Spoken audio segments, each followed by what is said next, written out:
When you combine a jalapeno popper with a stuffed chicken recipe, you get a delicious chicken bomb. Now, really is a bomb. It's a grenade of savory, sweet, and spicy notes that's gonna explode with flavors. They are absolutely perfect for backyard cookouts. First, you're gonna need some chicken, which brings us to our very first question.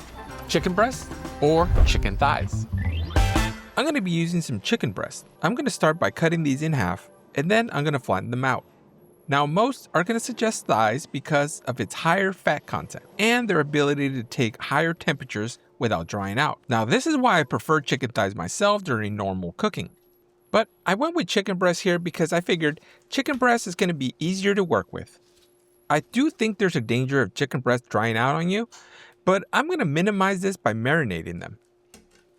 I cut 3 of these chicken breasts in half, and then I flattened all 6 pieces, which is going to allow me to make 6 of these delicious chicken bombs. One thing we're noting is, I wish I had flattened this just a bit more, and you're going to see why later.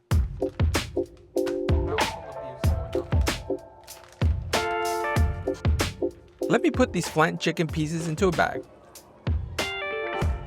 Then we're going to use the world's easiest marinade, some good old Italian dressing. If you've never used Italian dressing as a marinade, you have to give it a try. And it's also worth having Italian dressing on hand just so that you can use it as a marinade. Let's zip up the bag. I'm going to be marinating these for a few hours. Now let's prep our filling for our peppers. Here's what I'm doing with this filling. Start with some cream cheese. I'm going to use some chive and onion flavored cream cheese, which Lance over at Sleeper Barbecue got me to try. I'm hitting it with some pork seasoning. I used this on a recent rib cook. It's pretty good. Next, let's drop in some freshly shredded cheese. Pre-shredded cheese comes with ingredients that prevent it from sticking. They do a really good job at this, but unfortunately, they also prevent a good melt. Shredding yourself is a lot better. I'm using a combination of Monterey and cheddar. I'm gonna drop in some leftover tri-tip. Now, you can go meatless on this one, but if you have some leftover barbecue meat, use it. It's gonna be great. The filling is your ammunition for this flavor grenade. So experiment with the stuffing. You have endless possibilities. Let's prep our jalapeños for stuffing. I started by cutting off the stems. Now, unlike normal peppers, I don't need the stem. I'm gonna make 1 cut lengthwise. And then remove the seeds and membrane. No worries about the spice. The fact that we're removing the membrane and the seeds is gonna have a very, very mild spice, which is gonna be safe for the family. Jalapeños are usually not spicy to begin with, so it's really no big loss on the spice level. If you're interested in cranking up the spice and flavor on these, be sure to stay tuned until the end of the video. I got a nice little hack for you. Next, let's stuff these peppers with the cream cheese mixture. Process is a little messy, so using gloves and a spoon and then keeping one hand clean definitely makes it a little less messy. Unlike jalapeno poppers, we aren't wrapping the actual peppers with bacon. We are wrapping it with our chicken and then wrapping it with bacon. One thing I should note is, after taking the chicken out of the marinade, I'm going to square off the pieces.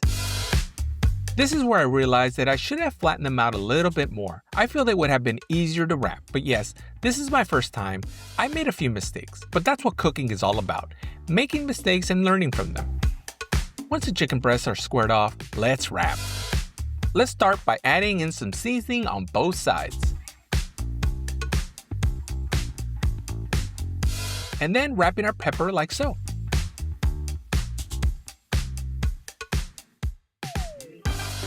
For the bacon, use 1 piece lengthwise. And then use 2 or 3 pieces to wrap around it.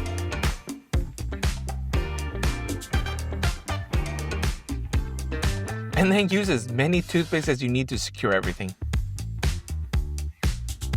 It was really at this point where I started to question everything.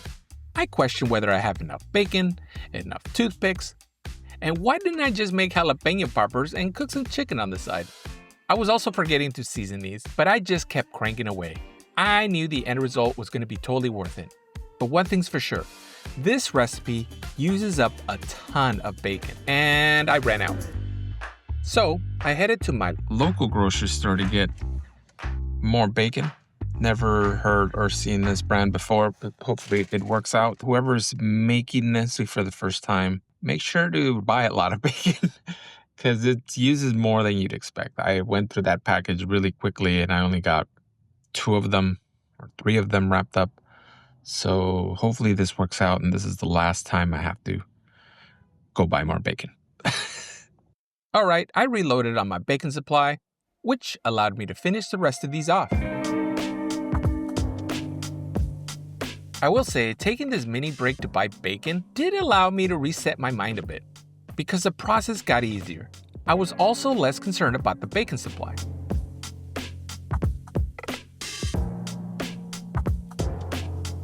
I really learned that 4 pieces of bacon per chicken bomb is just the right amount to get a nice wrap. 1 lengthwise, and then 3 pieces to wrap around. Also, use as many toothpicks as you need, because the last thing you want is for these to fall apart on you during the cooking process. Once I got all 6 of these wrapped up, I gave them a little hit of the seasoning on the outside. This is going to make them really good and give it a pop of flavor. I will say, despite my slight frustrations, the wrapping isn't too bad and they're looking really good. Okay, enough staring, Sal. Let's get our grill ready and start cooking. For my charcoal setup, I will be lighting 1 chimney of charcoal. I'm using the Weber starter cube. Once lit, I'm dumping it over to a slow and sear insert, which is about 1/3 of the way full. This will get me to a nice roasting temperature between 300 and 325, and then a chunk of cherry wood for some smoke. Let's cover and let it come up to temperature. 15 minutes later, let's place our chicken bombs, which have been placed neatly on the dripping pan. This makes it so much easier to transport, and it's also lined up with foil, which is going to make cleanup even easier. I'm going to look at the 2 plumpiest chicken bombs, and I'm going to measure internal temperatures. They will be safe to eat at 165, but I'll leave them on until the bacon crisps up. In 1 hour, I'll check on these. The pit has been running a nice solid 325 degrees. They are looking so good, but the bacon isn't crispy yet. So I'm going to rotate a little bit, for more even cooking, and let's cover these up again and keep on cooking. 30 minutes later, let's give it another check. These chicken bombs have reached 160 internal temperature. Now we've come to our last decision here. To glaze or not to glaze? I'm not a fan of dropping in sauce, but there is no denying it adds a layer of flavor and it's really, really good. I think the sweet can offset the savory notes of the bacon just enough to take these over the top. So let's glaze these. I'm using some barbecue sauce that I thinned out with some simple syrup. Let's get them all. Next, let's give them a little brush down. And then a quick picture, because I really couldn't resist snapping a photo because look how great they look. Let's cover and let the sauce set. 20 minutes later, and we are finished. These look really, really great. I cannot wait to give them a taste. Let's remove and let them cool down.